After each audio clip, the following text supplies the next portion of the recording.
So let's open our Ogo, and what you want to do is put your hands in behind and see this hole. You want to just use your fingers and just push those flaps up and the top will peel, and you're just gonna pull back, and it is sticky right in the midpoint, and you're just gonna pull, and there is your Ogo. One thing that you should know is that the colors are equal length all the way around, but they don't always start at the exact same spot. So a part of the color may be over on the other part of the side. So we want to take it out just like that, put that aside, and you want to pull like this, and this will reveal a plastic tie that is in between. So taking your scissors, and that will open it, and then grab that tie and pull, and that will take that out. So that's what's holding it, as the ring.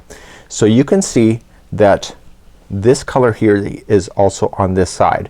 So when you start your idea, you may want to start at a particular point if you want the entire color sequence.